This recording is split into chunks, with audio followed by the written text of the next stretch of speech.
Welcome to Elite Geospatial. I am Shamaki.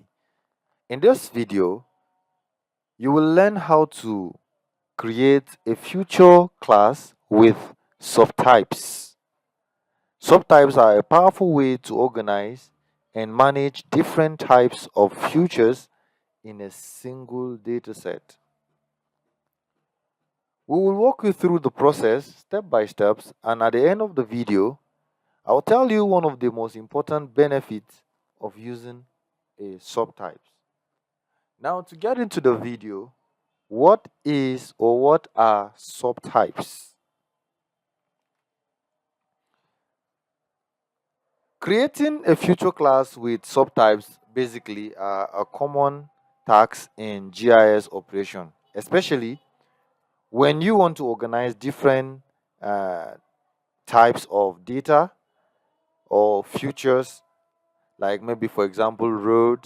You want to classify them into minor, major, express, footpath, or a building. You want to classify them into a residential. For example, in the case of a school, Ahmadu Bello University, we have residential building, student hall of residence. Yeah, we have the staff quarters and all of that. Then we have the administrative buildings, we have the classrooms, we have different sections. So you want to classify this into different datas within the same single data frames. So you can use subtype for that.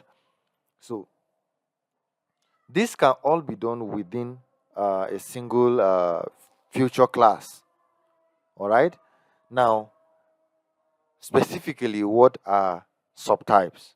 So subtypes are a subset of futures in a future class that share common attribute value and rules. They help to manage default value, they help to manage attribute domains, editor settings, symbology rules. So, in a nutshell, subtypes are like categories within a future class. There are categories you categorize like residential building, administrative building within that same data future class. For example, a utility future class, utility line future class, for example, can have a few subtypes for water, electric, gas line, and each of it having a default value, symbology, and rules. So, how do we create a future class that consists of this subtype? All right, let's get into the video. So, you go to your catalog, the catalog pan, and then the folder to which you are working. Always remember that you must have a folder at which you are working in, and each project you are carrying on should also have a folder. Like now, this is the folder I'm doing my work. So, if I want to work on, let's say, Zaria. So I'll create a folder and I'll call it Zaria. Then in this, I'm going to create a future geodatabase, right? So I'm going to create a personal geodatabase and maybe I'll call it ABU. I'm just going to rename this. I'm calling the ABU Zaria. So we're going to create a future class now. We just right click on the geodatabase and go to new and then go to future class. So on the future class now, I want to create a future class for building.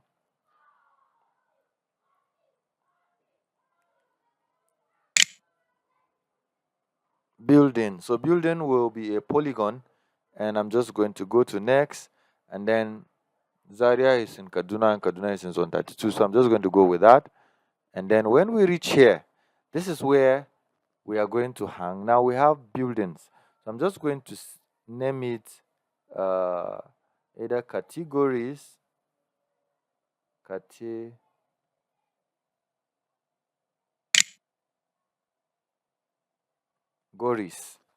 Now here the difference is I'm just going to change this, because by default, if I didn't touch this, this will remain a text. So if I want to change it, then I have to touch it. Now I'm just going to touch it and name it to short integer. All right. So by putting a short integer, if I have other names, maybe like I want to name them, so I'm just going to create another field and say name. By not touching here, by default, it's already a text. So you can see the moment I click another box, a text comes up, right? Now, let's say I want each of the building to have a picture. So after digitizing this building, I want to put in a picture. So I'm just going to change this into the data type to a raster. So assumably I'm done and that's all. But you see, we've not created the subtypes. So I'm just going to click on first finish. Once you finish creating a future class, the future class will appear here. Now let's remove it first. And let's shift this, since this is my keyboard. So go back to our catalog pan, and then we right click on this building, and then we go to properties. Here's where we are going to do the work.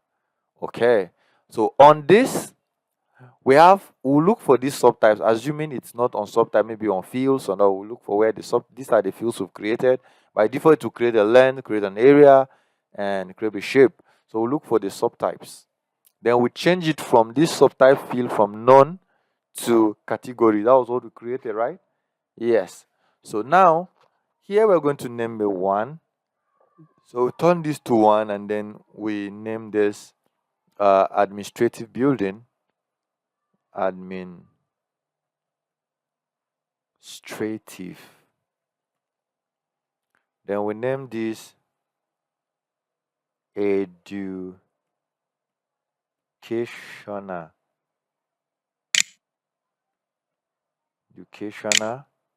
So this will become 2. 3. This will be residential. Do we have any other one? Okay. 4. This will be commercial.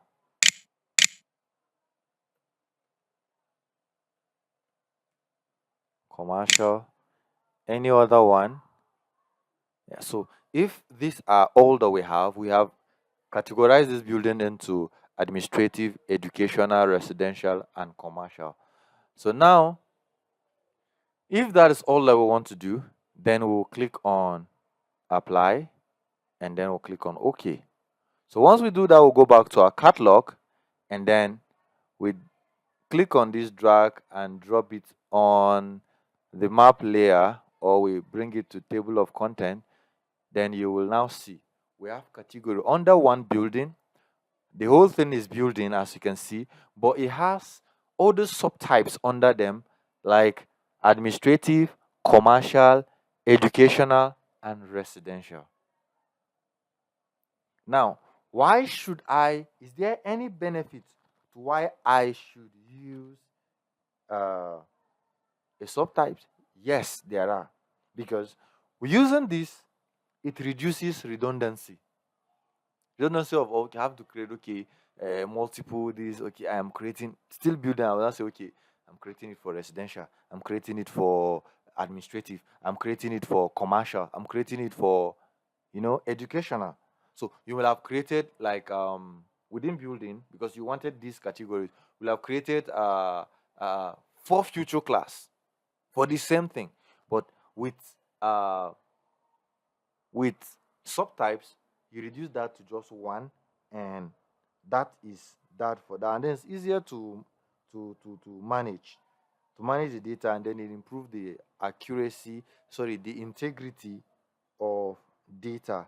All right. So I think these are basic things that I feel you should know today. So thank you for watching this video. Don't forget to like, share, comment, and I will see you in the next video. For now, bye bye.